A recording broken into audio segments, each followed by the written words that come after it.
रामनगर में राज्य कर विभाग की बड़ी कार्रवाई, आभूषण कारोबार में करोड़ों की अघोषित बिक्री बेनकाब। रामनगर राज्य कर विभाग ने रामनगर में बड़ी कर कार्रवाई को अंजाम दिया है। छोई स्थित राज्य कर भवन में आज प्रेस कॉन्फ्रेंस आयोजित की गई, जिसकी अध्यक्षता सहायक आयुक्त राज्य कर अनिल कुमार सिन्हा ने की। उन्होंने बताया कि आयुक्त कर उत्तराखंड सोनिका के निर्देशों के बाद विभाग द्वारा पंजीकरण निरस्त होने के बावजूद कारोबार कर रही फर्मों पर कड़ी निगरानी रखी जा रही है। इसी कड़ी में रामनगर क्षेत्र की एक प्रतिष्ठित आभूषण फर्म पर विभागीय टीम ने छापेमारी की। जांच के दौरान लगभग 3 करोड़ रुपए की अघोषित बिक्री का खुलासा हुआ, जिसे विभाग ने कर चोरी का गंभीर मामला माना है। टीम ने मौके पर ही व्यापारी से 2 लाख रुपए की कर राशि जमा कराई, जबकि शेष कर देयता को 15 दिनों के भीतर जमा करने के निर्देश दिए गए हैं। सहायक आयुक्त के अनुसार पिछले 1 महीने में निर्माणाधीन इकाइयों से विभाग ने करीब 3 करोड़ रुपए का कर रिवर्स करवाया है। वहीं 22 सितंबर 2025 से लागू किए गए संशोधित जीएसटी नियमों के बाद होटल और रिजॉर्ट सेक्टर की जांच में भी भारी अनियमितताएं सामने आई हैं। रामनगर परिक्षेत्र स्थित विभिन्न होटल रिजॉर्ट से 53.01 लाख रुपए का कर रिवर्स कराया गया है, जबकि एक रिजॉर्ट संचालक से 5 लाख रुपए की राशि जमा कराई गई है। विभाग ने मनरेगा के अंतर्गत हुए कार्यों की जांच में भी तेजी लाई है। रिपोर्ट के अनुसार 10 व्यापारियों ने भुगतान प्राप्त करने के बावजूद कर जमा नहीं किया, जिसके खिलाफ विभाग ने सख्त कार्यवाही शुरू कर दी है। बाकी व्यापारियों के आंकड़ों की जांच फिलहाल जारी है।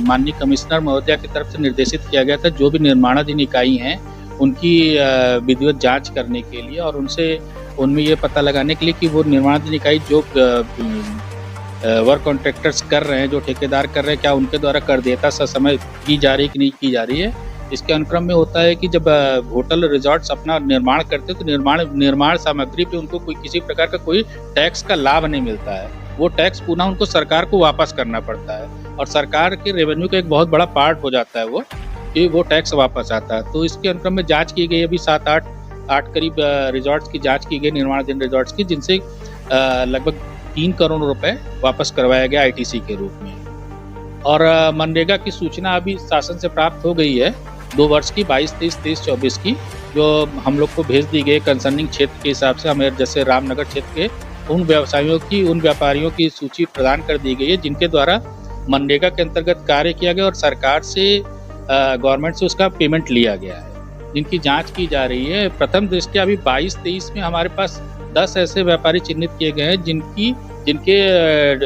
जिसमें अनियमितता है, उनके द्वारा सरकार से जो प्राप्ति की गई है उससे कम हमारे डिपार्टमेंट में जीएसटी में टैक्स के में घोषित की गई है, जिस पे कार्रवाई की जा रही है और उनसे विद इंटरेस्ट विद पेनल्टी वापस पैसा करने की प्रक्रिया की गई है, नोटिस जारी कर दी गई है।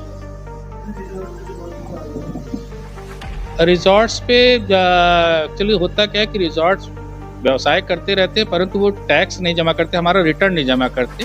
उसमें चिन्हित किए गए हैं अभी 5 रिजॉर्ट्स ऐसे मिले जिनमें अनियमितता पाई गई, जिनको नोटिस दी गई है और उनसे टैक्स वसूलने की प्रक्रिया की जा रही है। रिजॉर्ट्स अलग अलग जगह के हैं, कुछ डिकली के हैं, कुछ एक दो रिजॉर्ट इधर के हैं, ढेला साइड के हैं।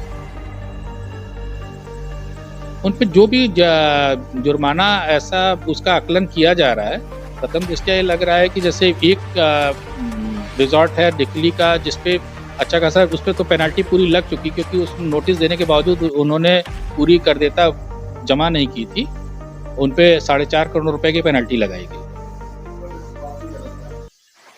ज्वेलरी में भी कुछ अनियमितता पाई गई, उसमें भी कुछ लोग चिन्हित किए गए जो कि कैंसिलेशन के बावजूद मार्केट में दुकान चला रहे थे, उनकी भी जांच की गई। 27 तारीख को उनकी प्रतिष्ठान पे जा करके जांच की गई और उनके भी डेटास को वो किया जा रहा है, एनालाइज किया जा रहा है। प्रथम दृष्टया उनका भी करीब 3 करोड़ रुपए की सेल उन्होंने कैंसिलेशन के बाद भी, पंजीकरण रद्द होने के बावजूद 3 करोड़ रुपए की सेल की है।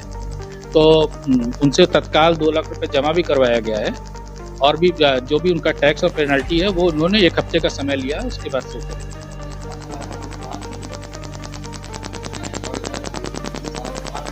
4.5 करोड़ की तो जिसने ऑर्डर मतलब नोटिस देने के बावजूद नहीं किया, वो एक पे ही ये पेनल्टी लगी।